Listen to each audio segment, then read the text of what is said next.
Я проповедую сегодня на теме: какое Евангелие ты проповедуешь? Просто так. Какое Евангелие ты проповедуешь? Откройте, пожалуйста, Евангелие от Луки, 4 главу, 43 стих. Мужчина, у кого проблема с простатами. Если у вас проблема с простатами, пожалуйста, положите руку на себя сейчас, потому что Дух Святой вас исцеляет. Мы запрещаем эту проблему. Мы искореняем этого духа рака и постанавливаем полное исцеление на вас во имя Иисуса. Также человек, у кого проблема в горле, именем Иисуса, будьте исцелены прямо сейчас во имя Иисуса Христа. Примите ваше исцеление именем Иисуса. Также человек, у кого проблема с желчным пузырем, положите руку, пожалуйста, на себя. Желчный пузырь, да. Именем Иисуса мы запрещаем эту болезнь. Постановляем вам здоровье и исцеление. Будьте исцелены и здоровы во имя Иисуса. Если у вас псориаз в теле, пожалуйста, ложите руку на себя, особенно женщина, и это псориаз у вас высказывается в районе, но видное место, и летом вы очень себя чувствуете неудобно, и потому что вы не можете одевать летние одежды. Поэтому именем Иисуса мы запрещаем эту проблему и постановляем, чтобы ваша кожа очистилась полностью во имя Иисуса Христа. Есть человек, который молится за родственников или близкого родственника, либо жены, или кто-то, который лежит, и у него диагноз головой. Это, я думаю, это опухоль головы. Если это вы, пожалуйста, можете просто поднять руку, и я буду молиться за вас, вы будете ложить эту руку на этого человека дома. Именем Иисуса. Дух Святой, прикоснись к этим людям. И ты, Дух нечистый, мы повелеваем именем Иисуса рассосаться во имя Иисуса. А также у кого-то тоже молится за рак горла. Именем Иисуса мы запрещаем этого духа рака также. Все, которые молятся за родственника, кого нету здесь, именем Иисуса мы молимся, чтобы сила Духа Святого сейчас прикоснулась к этим людям. И чтобы, Господь, Твоя сила воскресения оживила этих людей. И чтобы эти болезни умерли. И чтобы оживотворительная сила Божья воскресила этого человека с головной опухоли именем Иисуса. Мы повелеваем эти опухоли рассосаться, исчезнуть во имя Иисуса. Рак это горло именем Иисуса исчезнут именем Иисуса. Полное исцеление и здоровье во имя Иисуса Христа. Аминь. Евангелие от Луки 4 глава, 43 стих. Но он сказал им: и другим городам благовествовать я должен Царствие Божие. Ибо на то я послан. На что Иисус послан, согласно Его же слова здесь? Он говорит: я послан проповедовать. Не просто проповедовать. Проблема, которая у нас есть в церкви 20 века, это заключается в том, что мы все проповедуем, но мало вообще кто разбирается, на что мы посланы. Мало кто разбирается, о чем вообще он проповедует. У нас получается все как каша, евангельская каша. Все проповедуют на разные темы, все. Какое твое Евангелие? Каждый имеет свое Евангелие. У кого-то Евангелие веры, у кого-то Евангелие исцеления, у кого-то Евангелие освобождения, у кого-то Евангелие Торонто. Каждый имеет свое Евангелие. Но Иисус знал определенно, что Отец повелел Ему проповедовать. И Он здесь говорит: и другим городам я должен проповедовать, благовествовать. И что Он должен проповедовать? Благовествовать, Он имеет определение на то, на что, о чем Он будет проповедовать. То есть Он имеет конкретное поручение от Отца. Я должен проповедовать определенно Евангелие, то есть или должен проповедовать именно даже не Евангелие. Он говорит: я должен проповедовать Царствие Божие. Царствие Божие. Царствие Божие. То есть On daje ni Ewangelie propowiaduje, a on Carstwie Boże propowiaduje. Ja должен проповедовать Царствие Божие. То есть он имеет послание, и его послание называется Царство Божие. Он имеет слово, и его слово назвалось Слово Божие. Аминь. Царство Божие. Ибо, последняя фраза этого стиха говорит, ибо на то я послан. Не просто проповедовать я послан. Поймите, что до Иисуса Христа были проповедники. И во времена Иисуса Христа тоже Израиль и Иерусалим всегда был полно проповедников. То есть всегда были проповедники, которые проповедовали разное. Но Иисус первее.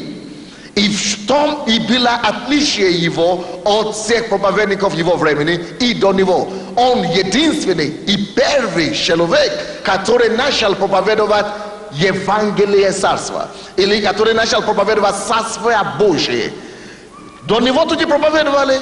И в то же время, как Иисус проповедовал, в Иерусалиме рассчитывалось 2000 проповедников, которые тоже проповедовали. Так что главное, как служители, друзья мои, не просто проповедовать что-нибудь.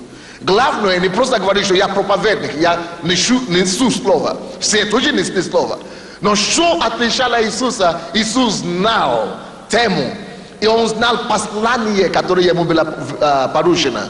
Проповедовать Царствие Божие.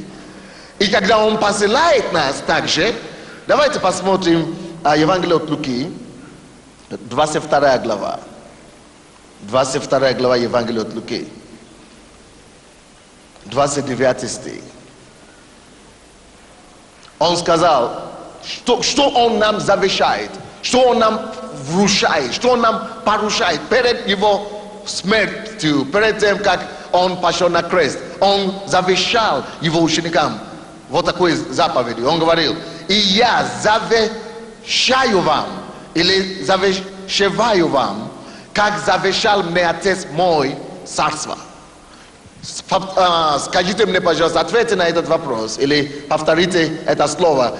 Он говорит, я завещаю вам, как завещал Отец мой. Что он завещает нам? Царство. Царство. Я завещаю вам царство. Почему? Потому что именно царство завершил мне Отец мой Небесный. Это то же самое, что он говорил. Когда я покидал небо, Отец мой дал мне одну задачу. И эта задача только в одном заключается. Принести царство Божье сюда на землю. Пастор Олма проповедовал от молитвы «Отче наш» вчера, да? И «Отче наш» сущий на небесах, да придет что? Царствие.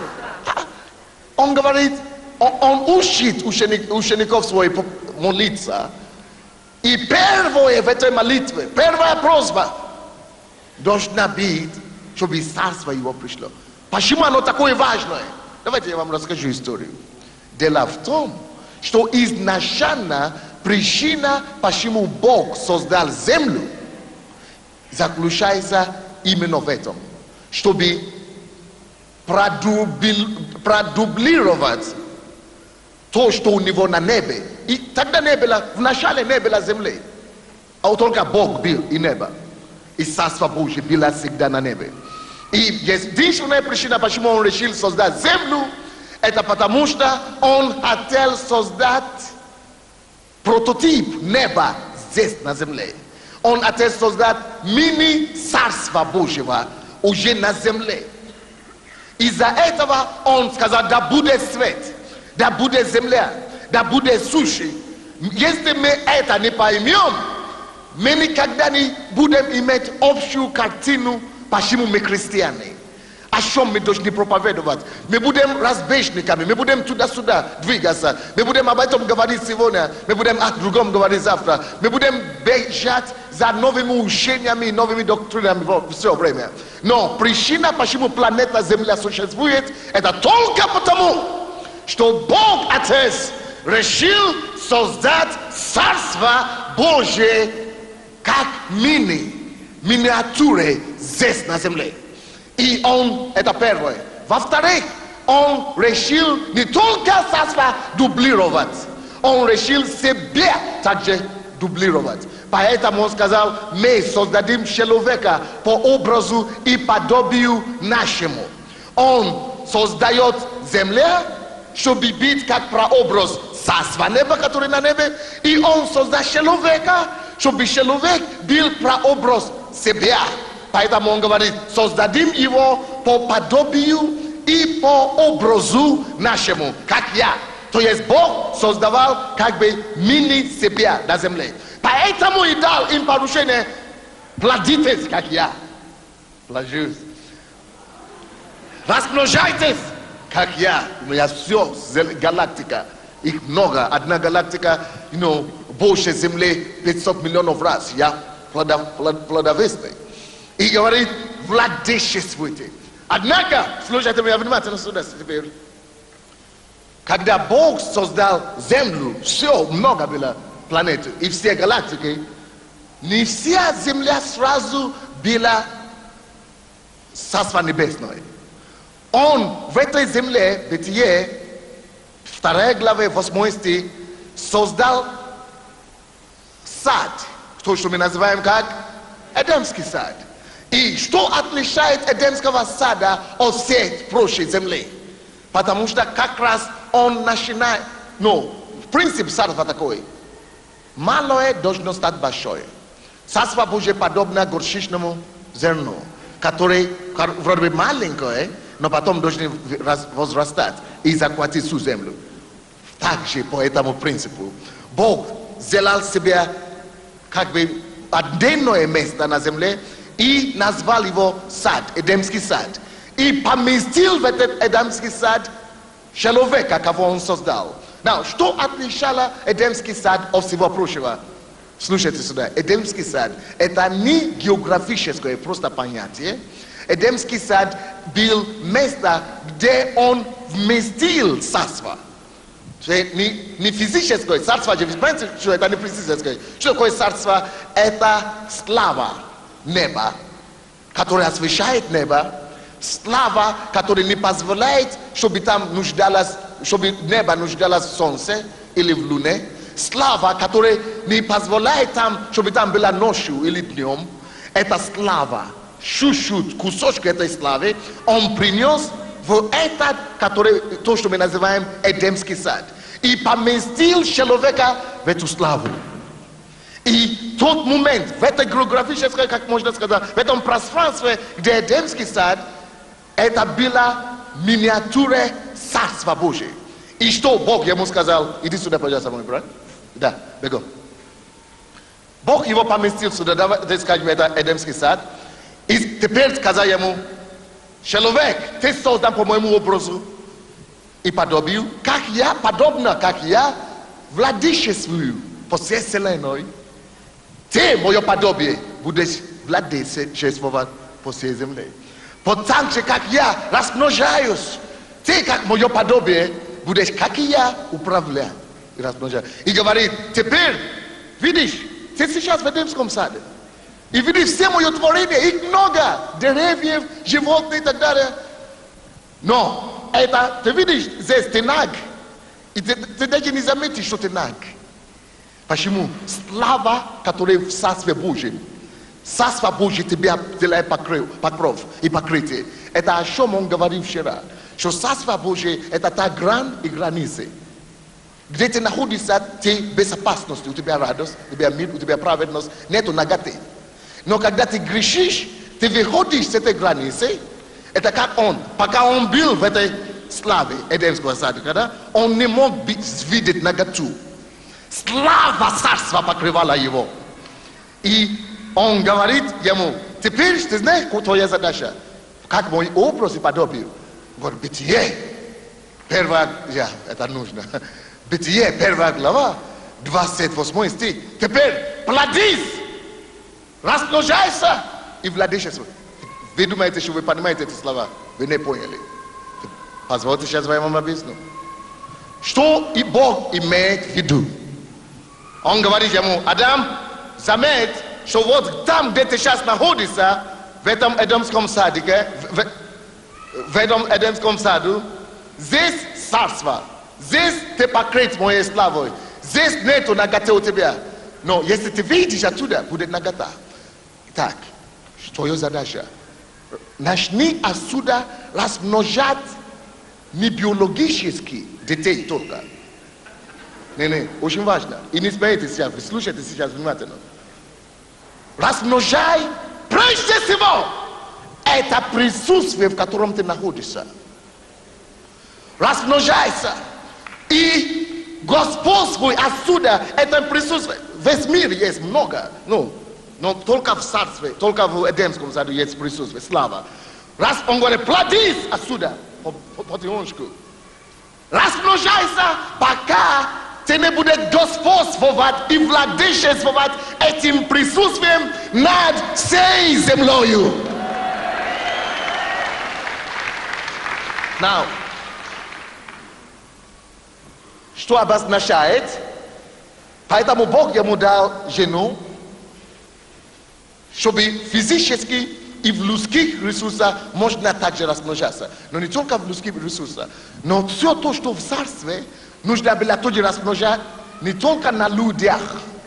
Поэтому Евангелие царства, оно затрагивается не только людей, оно затрагивает и землю, где мы живем.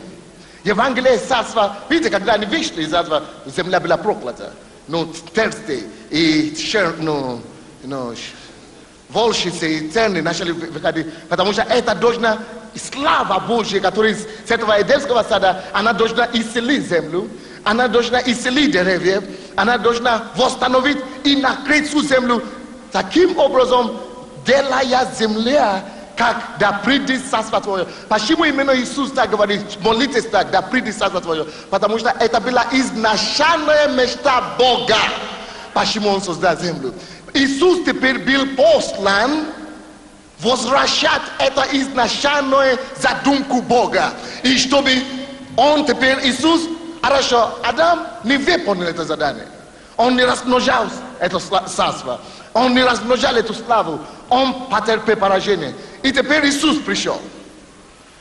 И вместо географического места, чтобы слава это была, как в Эдемском саде, Бог поместил эту славу, это слава, то, что мы называем Царство Божие. Бог поставил это царство, суд этого царства во Христе Иисусе. Поэтому, когда Он пришел, Он говорит, покайтесь. Сначала пришел Иоанн Креститель и говорит, ибо радуйтесь земля, покайтесь, ибо то, что было потеряно изначально, задумка Бога, которая была утеряна, слушайте, покайтесь, приближается опять, ибо приблизится к вам то царство, изначальная задумка Бога. Now, теперь, что такое Ветхий Завет? В Ветхом Завете Бог пытался всякими путями это царство вернуть. Допустим, в Ветхом Завете Он пытался, во-первых, сделать скинию. Он и говорит, что я помещу это присутствие опять в скинии. А потом дали, и люди опять не смогли, не оправдалось это. А потом Бог придумал через слово, потому что Он понял, что через слово я создал весь мир. И дал им заповеди. И думаю, что если я им скажу, ограничу, это тогда позволит моему присутствию и мое царство опять жить среди них. А Он дал им эти заповеди. Но опять они не оправдали эту заповеди. Потом Он поставил им царей, которые строили храмы, как Соломон и так далее. И Он говорит, и мою славу я помещу в этом храме. И Он поместил, что его слава покрыла, и люди не могли устоять. Но опять грех разрушил это. Тогда Бог принял решение, нет, нужно вернуться к изначальному, это самое. Это всегда было у него планы такие. Но Бог промежуточные планы, это использовал. Царство Божие должно быть в человеке. И поэтому и человек, я должен вернуть Адам. Но Адама теперь не грешный, Иисуса. Поэтому Иисус пришел с определенным заданием. Скажите все определенные задания. Я не слышу вас. Определенные задания. И не важно, и самое главное теперь, слушайте меня внимательно, не то, что Иисус даже пришел с царством сейчас, но Он пришел с царством, чтобы сначала искупить две вещи Бог потерял через грехопадение. Бог потерял прежде всего землю, которую Он создал, который должен быть прототип неба. Иисус должен бы эту землю вернуть, но это второе задание. Первое задание, Он потерял самое драгоценное, самое дорогое, что Он создал. Он потерял человека, который должен быть владычеством, как Он на земле, как Он посеет землю. Поэтому задача Иисуса была в том, что, слушайте, ребята, приблизилось Царство Божье к вам, все возвращается. Не переживайте, сначала я вас должен вернуть, спасти, чтобы вернуть вас. Бог потерял инструмент, через который землю должна быть возвращена. Он поэтому сначала должен быть пойти на крест, чтобы кровью своей и оплата смерти своей за грехи наши искупить человека в отношении, вернуть его в отношении к Богу. Бог его спас. И люди, мы, Евангелие баптистское, которое нам было передано, мы думаем, что Он просто спасает человека, чтобы он шел на небо. Потому что там будет Царство Божие. Нет, наоборот, Он послал Иисуса, чтобы принести, вернуть сюда. Это здесь должно быть Царство Божие, не на небе. Поэтому Он спас его, и через спасение что-то еще происходит. Не только его имя записано в книге. Его имя записано в книге, когда Он принял Иисуса в сердце, когда его грехи были очищены. Но помимо того, что его грехи очищены, заметьте, при спасении что-то еще с человеком происходит. Вы знаете что? Царствие Божье входит внутри него. Он помещен опять в Эдем. Он возвращен в Эдем. Он теперь гражданин Царства Божье, даже будучи здесь на земле. Через Иисуса Христа. Вы поняли меня?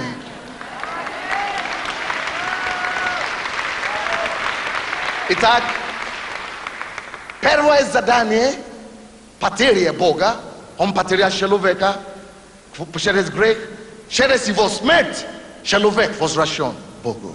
Но если только человека надо было вернуть, тогда зачем Богу надо было войти внутри человека жить?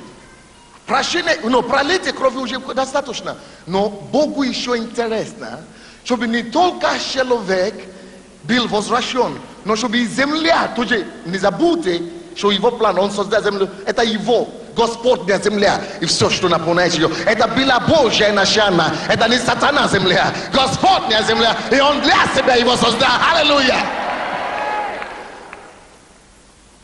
И из-за того, что нужно вернуть и землю тоже, помните теперь, опять царство уже в человеке.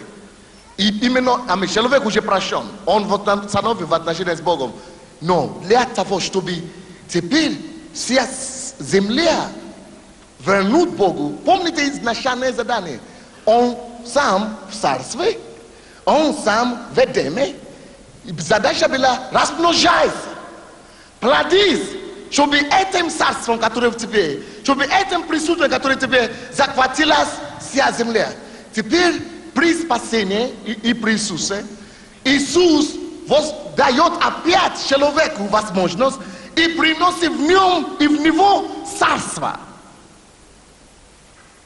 Чтобы он мог теперь, куда бы он ни пошел, принести царство во все сферы земли.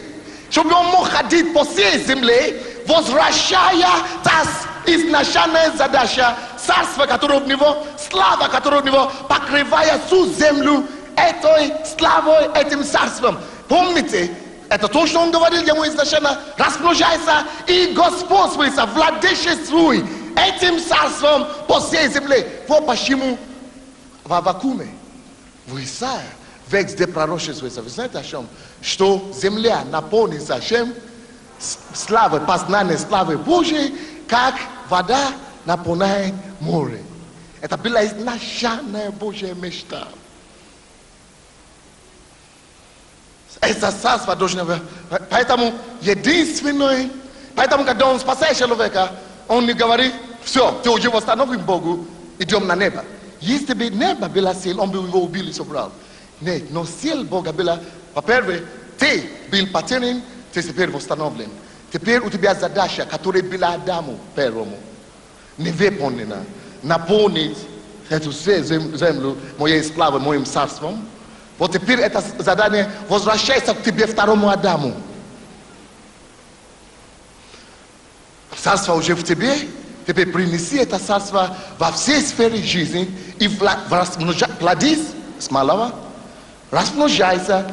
Поэтому раньше, как люди говорили, если ты спасся, вот ты профессор, или ты инженер, или ты врач, мы все должны, если ты говоришь, чувствуешь призвание, значит надо бросать профессию и стать проповедником, или в церкви сидеть.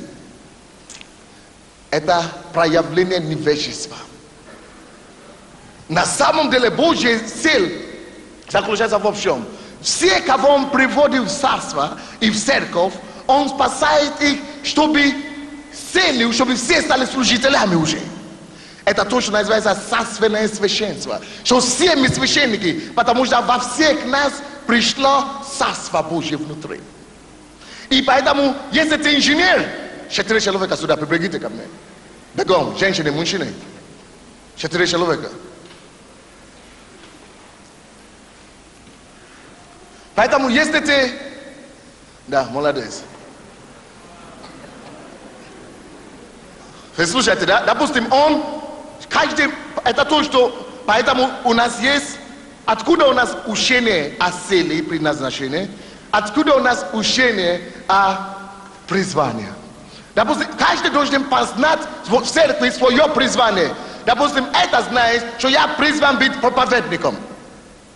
Это значит, что Царство Божие, которое во мне, я должен через проповедь его утверждать, как мы делаем.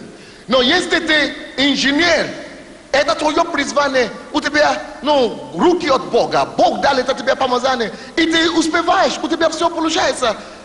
Ты тоже служитель, но ты призван, царство уже в тебе, ты носитель славы, ты носитель царства. И у нас все общая одна задача – плодить в этой сфере инженерства и инженирование, плодить в этой сфере, захватывай, но размножайся в этой сфере. Что ты размножаешь? Ты размножаешь царство. Что такое размножать царство? Слушайте внимательно.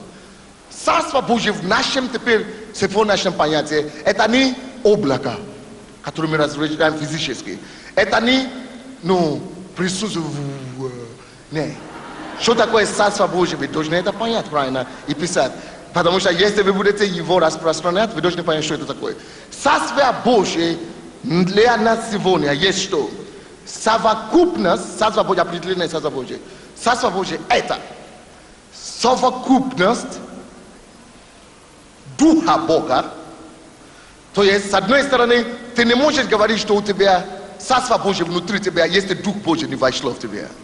Но если Дух Божий вошел в тебя, помните, Царство Божье это совокупность Духа Божьего, Духа Христова и принципы Царства, или учение Христовое. Вот совокупность двух. Если ты сказал, я принял Иисуса в сердце, и ты не знаешь принципы слова, ты не знаешь истины, принципы Царства, учения Христова, ты продолжаешь блудить, гулять, пить и так далее, то этот Дух уходит. Ты теряешь царство, ты не есть представитель царства. Так что Царство Божье значит совокупность Духа Христа и учение Слова Божьего Христа, когда оно сочетается в тебе, когда ты Дух Его в тебе, и ты живешь, и знаешь Его принципы, Его истины, Его учения, и живешь поэтому. Это то, что мы называем ты носитель царства. Что значит я носитель царства в инженерстве, допустим? В инженере я достигаю успех, то есть плодись, размножаюсь, это уже успех. Но не для себя, я знаю, что я уже для себя не живу. Я живу для одной, я уже умер. Я уже умер, мой старый умер, он теперь вошел в меня, чтобы жить, чтобы принести его царство во все сферы жизни. В инженерстве, бизнес, в индустрии, в спорт, во все сферы жизни. Каждый из нас, мы имеем Дух Христов, поэтому я прихожу на работу не для того, чтобы работать и заработать деньги на себе. Jest wy żywioty tylko za zarplatę, wy nie sukcesujecie, wy tylko sukcesujecie, wy nie żywioty. Cel существования христианина это для того, чтобы я пошел на эту работу не ради зарплаты. Поэтому мы никак не идем, только то, что приближает нас работу, это не зарплата. Я должен знать, это мое призвание или нет. Если я знаю, что это мое призвание или нет, я, как вот он, чемпион мира по боксу, он знает, что это его призвание. Не ради того, чтобы деньги, это подашки получить. Это не эта цель, а я иду, стараюсь стать лучшим, учусь лучше всех, чтобы туда принести.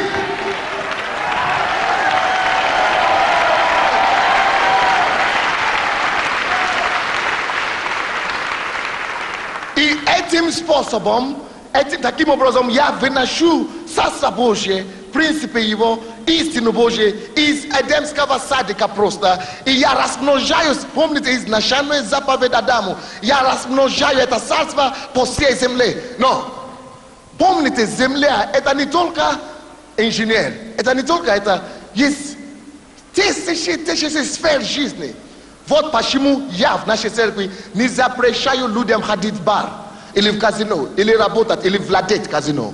У нас есть хозяева казино и так далее. Вы знаете почему? Чтобы специально, целенаправленно люди обучены. Что Бог должен прийти во все сферы жизни.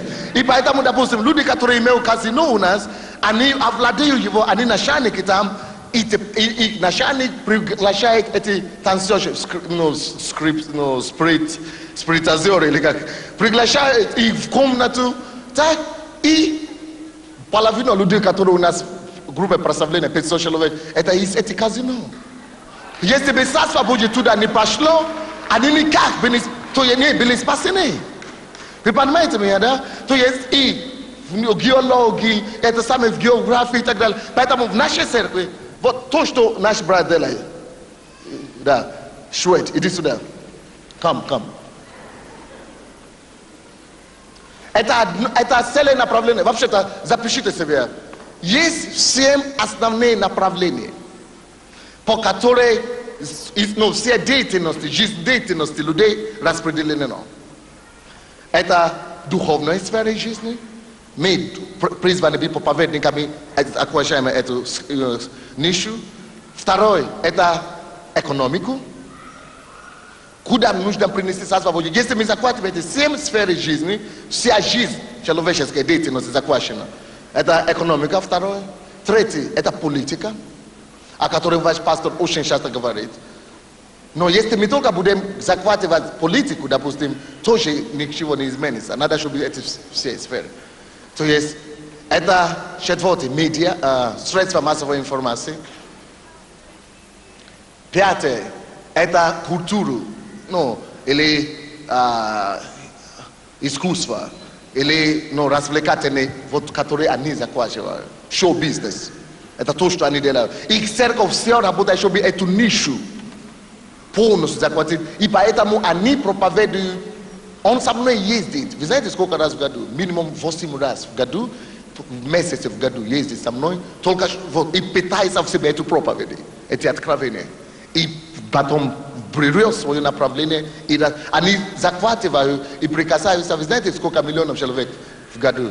Сколько миллионов вы, face-to-face? 2 million. 2 миллиона человек. Это церковь, которая 70 человек. Потому что они поняли, что главное призвание церкви, это не церковь. Поймите, Царство Божие, это не только церковь. Церковь это как это эдемский, это сам откуда мы начинаем. Так? Это только стоп и утверждение истины. Но Царство Божье должно быть, помните изначальное задание, она должна остаться не только в Эдемском саду. Она должна выйти из Эдемского сада и захватить всю землю, наполнить всю землей. И вся земля должна быть наполнена славой Господа. И поэтому задача наша в церкви это группировать и распределить всех членов нашей церкви, чтобы каждый понял его призвание, куда он призван. Каждый член церкви должен понять, и он не просто знает, что призвание, чтобы просто говорить, нет, этим призванием он знает, что это моя жизненная задача, Почему Бог меня вообще на землю прислал? И почему вообще Он меня призвал к себе? Чтобы я мог наполниться Его Духом, Царство будет принять, Его учением, Его принципами, учением Христа, чтобы я мог быть свеж душ в этом, и чтобы это учение Христа и Его откровение, Его Дух, я мог принести в той сфере моего призвания компьютерской индустрии, шоу-бизнес. Бизнес. Я призван в церкви научиться эти азы Божьи, эти учения Христовы, чтобы я потом мог принести влияние к царству во все сферы. Поэтому в нашей церкви, почему мы так быстро растем? Мы только, наша церковь всего лишь 10 лет как церковь. Мы уже имеем больше 1,5 миллиона человек, которые своими руками, ногами пришли в церковь покаяться. И у нас нет евангелизации в церкви. У нас нет евангелизационной программы. Вы знаете почему? Каждый в церкви настолько обучен, что он должен захватить одну какую-то сферу жизни. Вы экспериментируете, особенно те, которые с Украины, или вы, которые, вы увидите любого члена посольства Божьего, спросите у него, какое твое призвание, куда ты призван, он вам четко скажет. Из 20 тысяч человек или 25 тысяч человек, каждый знает, что он рожден. Допустим, спросите у малолеток, 15 лет, она скажет вам, я рождена для того, чтобы захватить, допустим, шоу-бизнес, или молодежь, или женщин, или кого-то. Я рожден, я послан, чтобы спасать наркоманов, алкоголиков. Ради этого я иду в институт. Ради этого я учусь на отлично, прилагаю усилия, чтобы мое влияние росло, чтобы я мог потом, чтобы мое слово могло стать законом там. Ради этого я иду на репетицию.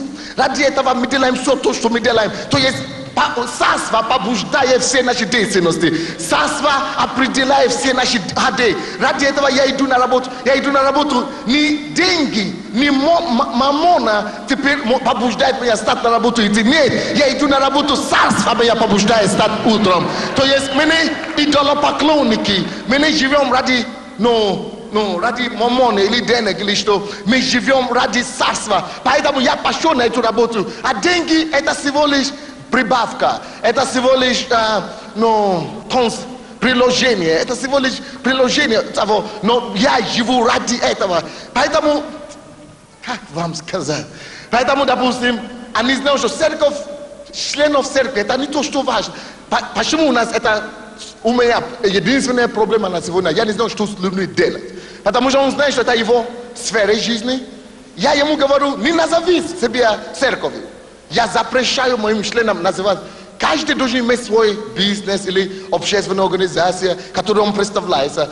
Не связанная с церковью или партией, или чем-то. Но я его поддерживаю, я ему даю принципы эти царства, учение Христовы, и он начинает свои сферы. Кто-то, допустим, если вы знаете Глеба, он здесь был, да?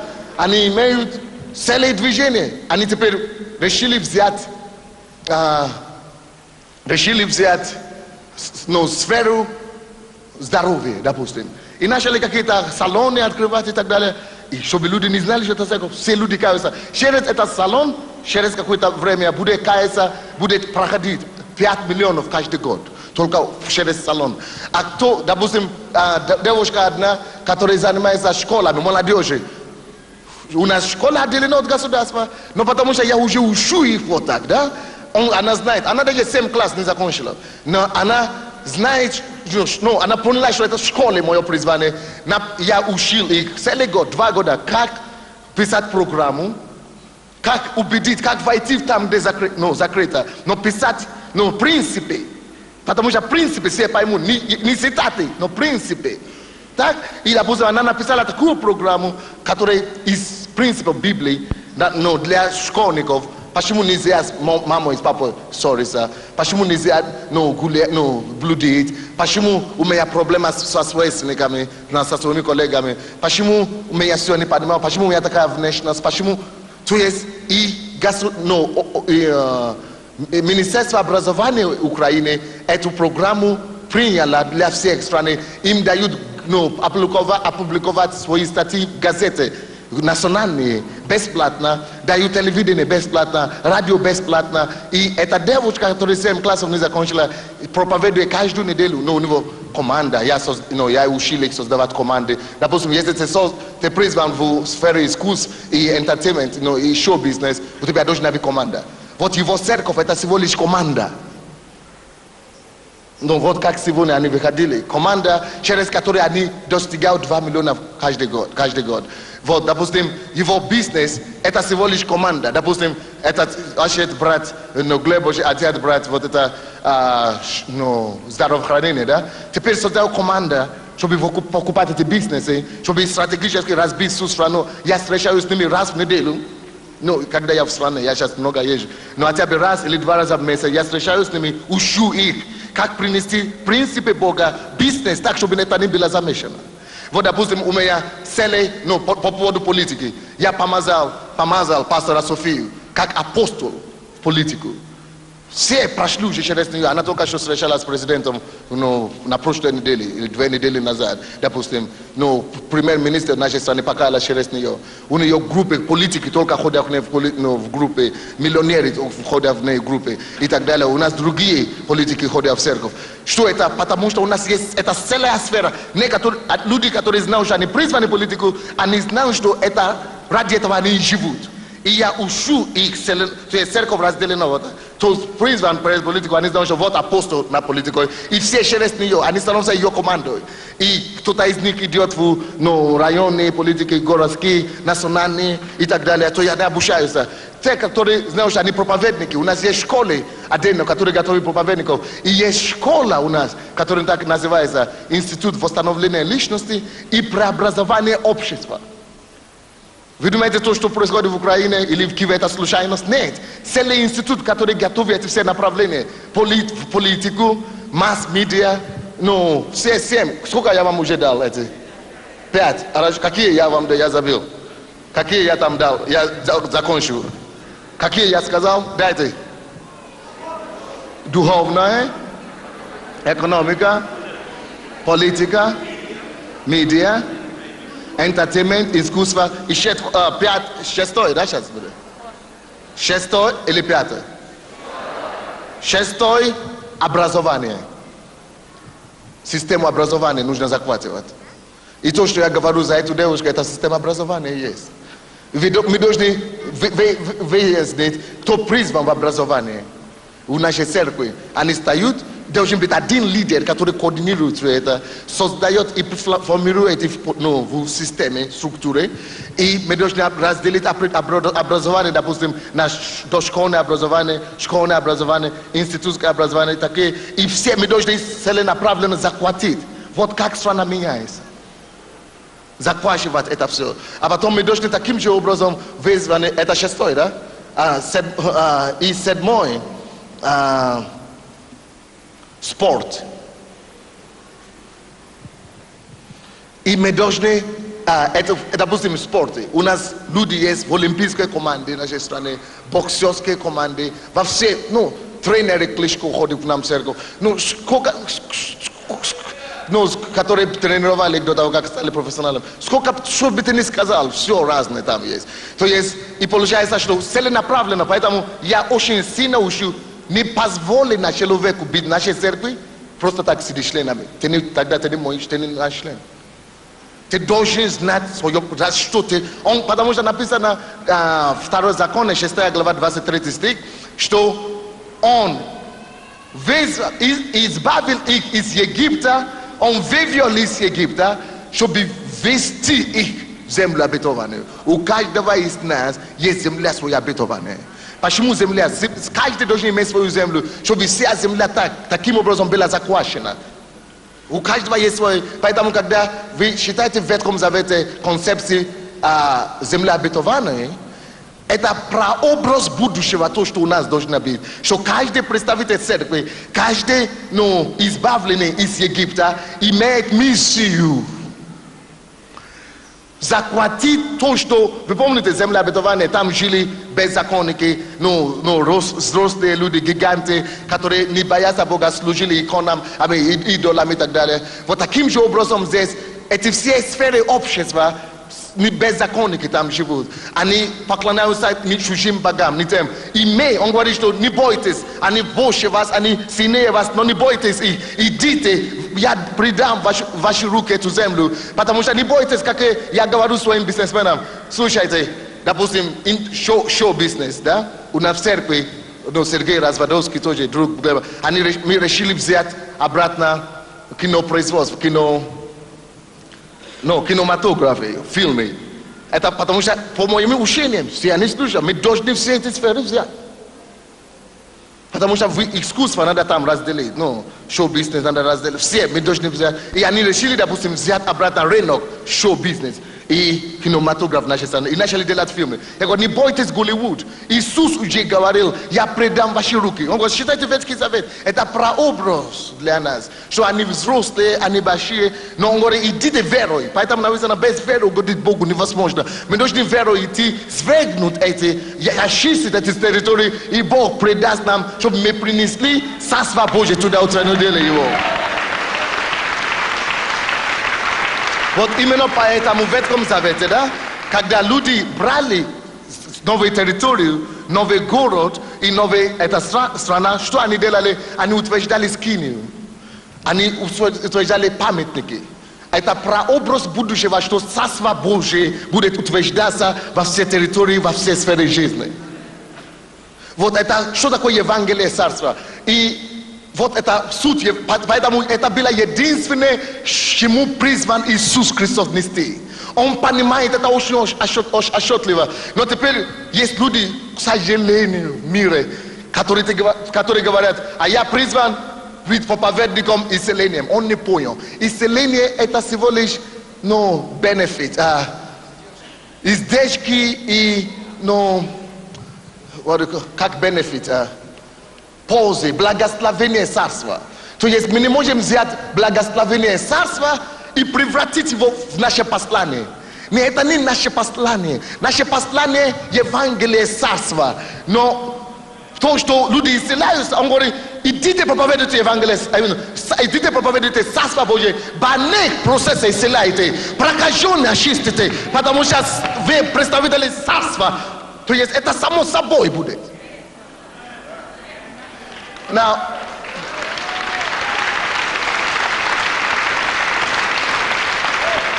допустим, это то же самое, что я говорю, у меня, вообще-то, поймите, слово Евангелие очень часто, самое главное для нас, христиан, мы говорим, а я проповедую Евангелие, а я проповедую Евангелие, это вообще невежество высшей пробы. Нету такое понятие, как я проповедник Евангелия. По-гречески, Евангелие обозначает good news, благая весть. Но когда Иисус говорит о том, чтобы люди проповедовали, Он всегда говорит, либо идите проповедовать Евангелие чего? Вы слышите меня или нет? Евангелие что? Царство. Он всегда так говорит, Евангелие чего-то, Евангелие царства. И всегда Евангелие Царства. Он никогда не говорит Евангелие процветания, Евангелие веры, Евангелие какой-то еще. Нет, не бывает. Это всегда Евангелие Царства. Почему? Потому что, принцесса, иди сюда, пожалуйста.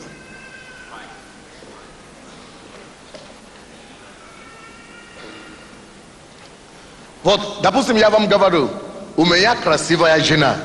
Кто поспорит со мной? Нет, никто не поспорит.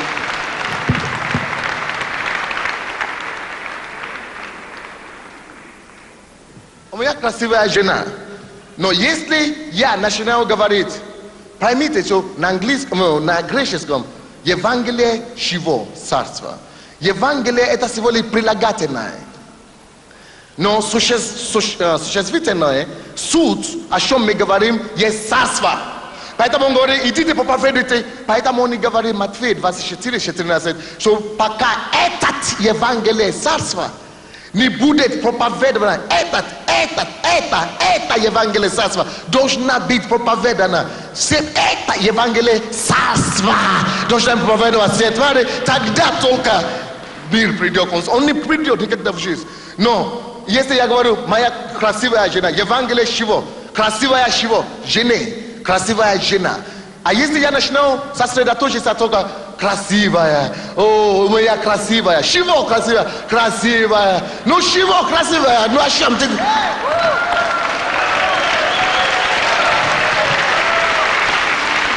очень часто мы говорим, а я проповедую Евангелие.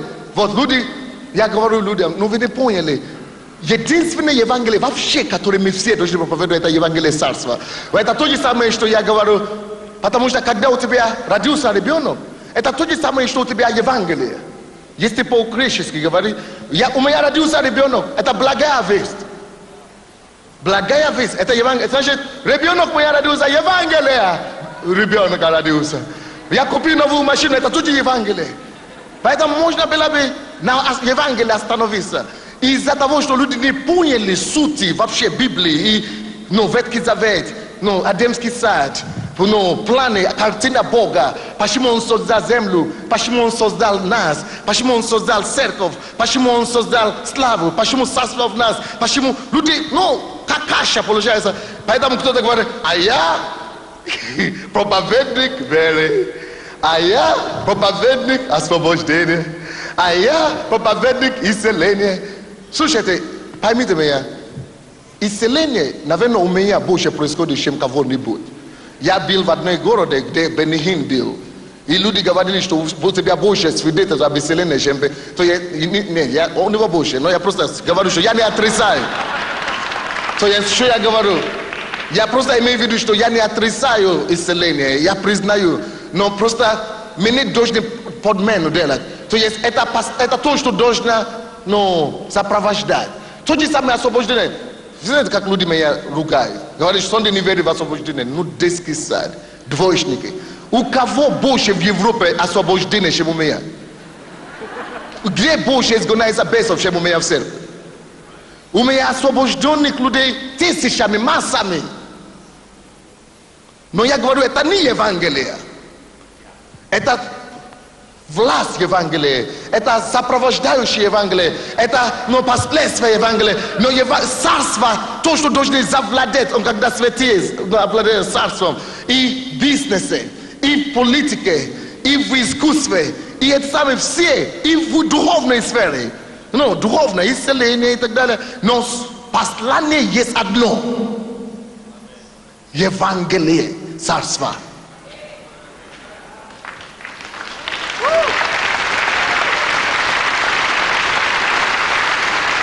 И беда нашего времени сейчас, вы знаете, в чем заключается? Мы проповедуем только Евангелие спасения. Это то, что баптисты учили весь мир. Они отошли от того, что учили Иисус. Отошли от того, что учили апостолы. Проповедуют только Евангелие спасения. Что такое Евангелие спасения? Это когда мы говорим, ты должен спастись и идти на небо.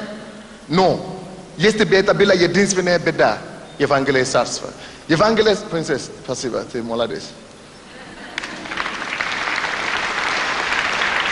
Евангелие, слушайте внимательно, вы должны понять, в чем разница между Евангелием, я закончу, это уже мое последнее все. В чем разница между Евангелием царства и Евангелием спасения?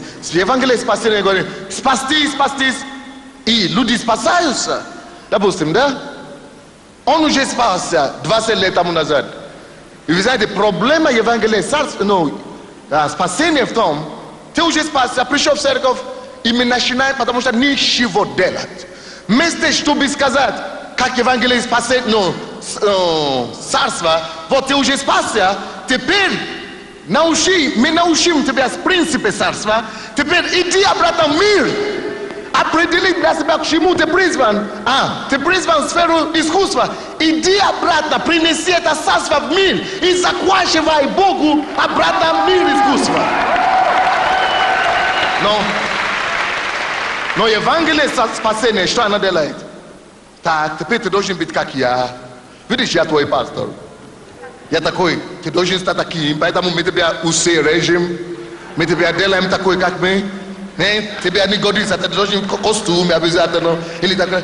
Мы начинаем сосредоточить внимание на мелкие, абсолютно и святости. Мы начинаем говорить о святости. Ты еще не святой. Вот надо еще быть тебе святее делать.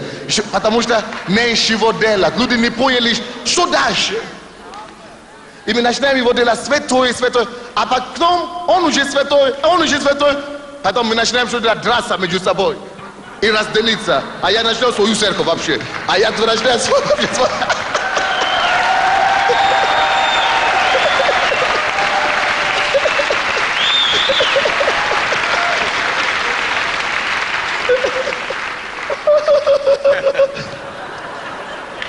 Но если бы это было единственная беда Евангелия Царства.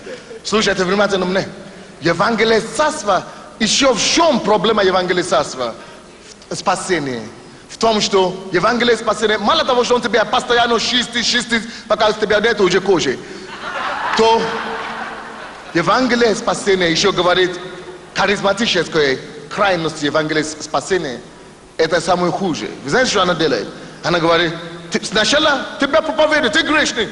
Ты должен отвергнуть себя, принять Иисуса Христа своим Господом. Ты не должен отвергнуть себя, Иисус должен стать твоим Господом. Класс. Мы его привели к Богу. Он снял себя со троны и поставил Иисуса Господом своей жизни. А теперь вы знаете, что мы делаем в харизмате? Но теперь ты уже спасся. Слушай, Бог тебя очень благословит. Мы говорим, Бог тебя очень исцелит. Бог его исцелит. Хорошо. Хорошо, придумаем еще, что Бог дает. Бог тебе даст процветание. Хорошо, Бог дал ему процветание. Ну давай будем придумывать еще, что Бог тебе даст освобождение еще надо. Освобождение еще надо тебе Бог даст. Бог даст ему освобождение. Хорошо, мы начинаем так, такие Евангелия проповедовать, так как в Нигерии, как мы приехали. Мы начинаем проповедовать Евангелие такое, что у тебя твой, который сосредоточен на человеке. О том, что, слушай, ты приходи в церковь, Бог тебя благословит. Сегодня будет твой прорыв, не завтра будет твой прорыв. Он тебе еще даст машину, он тебе даст, это с Америки пришло. Поэтому молодец, Ансель, он ездит по всему миру, потому что в Нигерии только и говорят так. Приди в церковь, Бог тебя изгонит, исцелит, он исцелил. Он даст тебе прорыв, сегодня твой прорыв, сегодня только о себе. Только о себе, я. И получается что? Что раньше, когда я только что пришел к Богу, я снял себя, я не живу для себя. Но теперь Бог уже не ради чего я живу. Теперь я опять прихожу в церковь, чтобы Бога использовать. Я прихожу к Богу, чтобы Бог меня благословил, чтобы Бог меня исцелил, чтобы Бог мне дал прорыв, чтобы Он меня благословил работу, финансы мои. То есть я начинаю использовать Бога уже не ради Бога, не Богу уже я служу, но, как вам сказать, что я получу. То есть Бог становится средство, источник, через который я должен получу. So that is our problem. You say, that's why you are doing right, you are living. Because that's your problem. So, поэтому мы говорим, все люди приходят к Богу, мы придумываем новые вещи. О, сегодня у тебя будет такое благословение. Теперь у тебя, то есть, получается, я прихожу к Богу, чтобы у меня не было болезни, чтобы я не заболел, чтобы у меня не было аварий, чтобы у меня не было проблем с ребенком, чтобы я вышла замуж, чтобы я женился, чтобы у меня было то, чтобы у меня была крыша, чтобы у меня был успех, чтобы у меня была машина, чтобы я был возвышен, чтобы я был поставлен на сцене. Получается, что Бог становится, мы, получается, идолопоклонниками. Мы не Богу поклоняемся, а себе, чтобы у меня было, чтобы Он мне дал то, чтобы Он мне дал другое, чтобы Он мне дал служение, чтобы Он мне дал другое. Вот это вторая беда Евангелия спасения. И третья беда Евангелия спасения, это то, что есть, мы говорим меня. А если бы, когда он пришел в церковь сразу, мы бы сказали ему, слушай, ты уже не живешь для себя, вообще никогда в жизни. Ты уже умер, ты помнишь, ты должен быть умереть в греху. Но Бог дал тебе новую жизнь, теперь твою жизнь, ты должен для Него.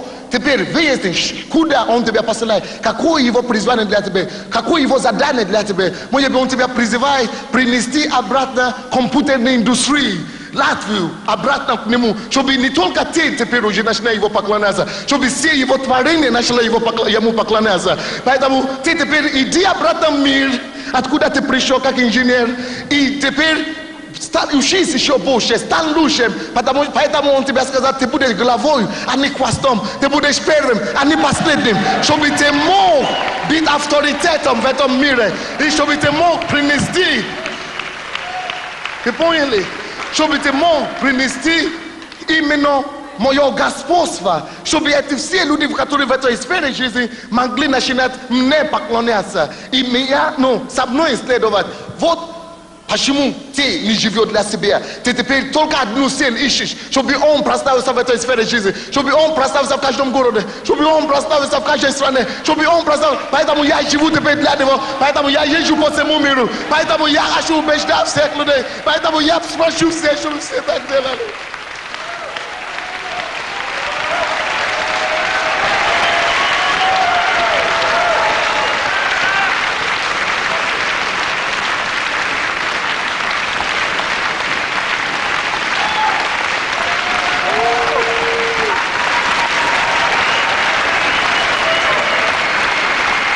И вот последнее. Вот почему я против тех людей, пастор Лесли, ты должен здесь послушать. Очень важный элемент. Вот почему я... Третья проблема Евангелия Царства. Иди сюда, брат. Третья проблема Евангелия Царства. Евангелие спасения. В том, что люди, которые проповедуют Евангелие спасения только, они сосредотачивают внимание только на церковь. Они думают, что Бог только в церкви. И поэтому, это проблема. В чем проблема? Если я думаю, что Бог только здесь, и цель Бога только в церкви, я начинаю строить самую лучшую церковь. Вы не поняли? Искушение. Я попадал под искушение. Я начинал строить вместе Царство Божие для всех. Не все равно. Баптист, харизма, католик, ортодокс и так далее. Чтобы Царство его существовало, чтобы все было. Я начинал строить церковную структуру. Я начинал говорить, если раз церковь, это показатель как Бог, раз это показатель как успех, тогда я начинаю, это опять эгоцентрично, начинаю меня захватывать. Даже в деле Божьем, я думаю, что я Богу служу, но я уже обманут, я уже попал под удочку. И я начинаю говорить, а у меня самая лучшая церковь. Вот почему я начинаю церковь и говорю всем моим людям, не назовите себя посольство Божие, назовите как хочешь, это средство.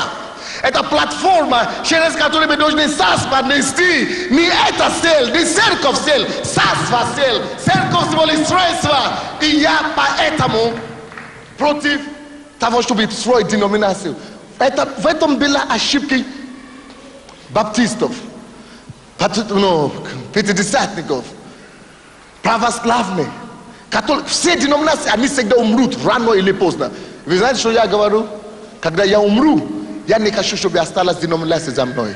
Слушайте, будет церковь, где я был пастором, люди скажут, что он здесь служил, но однажды эта церковь тоже умрет. Поэтому я, что я говорю, сказал, пускай все, у нас сейчас 400 церквей по всему миру, все должны иметь свое независимое правление. Но слушайте до конца, не бросайте мне весо, камни рано. Все должны быть независимы от друг друга, даже те, которые в Киеве. Все имеют свою регистрацию, все имеют свое название, все имеют свои финансы, все имеют свои самые. Чтобы, если я умру вдруг, если бы все вместе было, тогда они бы поставили вместо меня кого-то еще другого епископа, главного помазанника, который начнет свою гайку давить. И который будет говорить, делайте все, как я. Это пока я жив, все слушаются. Но когда меня уже нет, кто-то захочет его слушать, будет слушать, кто-то не захочет его слушать, будет борьба. Поэтому все уже независимы. Слушайте меня внимательно. Почему? Потому что через 200 лет, когда это центральная, может быть, кто-то придет туда, вообще отступник какой-то, да, как православный. Когда он уже отступит от Бога, он не будет в состоянии заставить все 1000 церквей или все 2000 церквей, которые я при своей жизни начну, сказать им, что все вы должны делать как центральную церковь. Все вы должны делать все же. Потому что если смерть наступит у них, тогда смерть наступит автоматически у всех моих работ, и трудов, и потов за все мою жизнь. Все 2000 умрут. Вот почему Иисус не поставил Иерусалимскую церковь как главенствующую и последней. Поэтому Иисус дает такую свободу, чтобы все церкви были свободны и независимы. Почему? Потому когда я умру, даже если центральную, это умрет церковь, то 2000 еще другие есть, которые будут жить. Даже если один какой-то из них умрет, все равно, самое главное, не я, чтобы мое имя они сохранили, Sunday. Не, а это сохранят, потому что No, если ты готовый что-то потерять, ты его сохраняешь. Если ты боишься что-то терять, тогда наоборот теряешь. Поэтому мы, они независимые. Но самое главное в том, что уже нельзя, чтобы все умерли. Они все независимые. Где-то кто-то живет, и никто не может на него давить, чтобы замучить. То есть они независимые все. И даже если центральный умрет, эти будут жить. А помимо того, самое главное, Дух Христов сохранится. Учение Христа сохранится. Евангелие Царства будет продолжать распространяться. Вот почему христианство еще не умерло до сих пор. Иисус умный. Он понял. Поэтому он не сделал деноминацию. Поэтому когда католики умерли, Иисус не сказал: Боже мой, ты что теперь мне делал?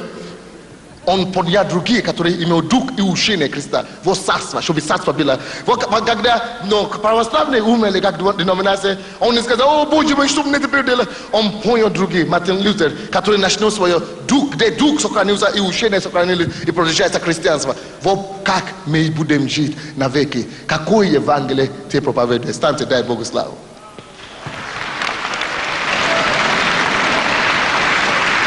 Спасибо вам всем.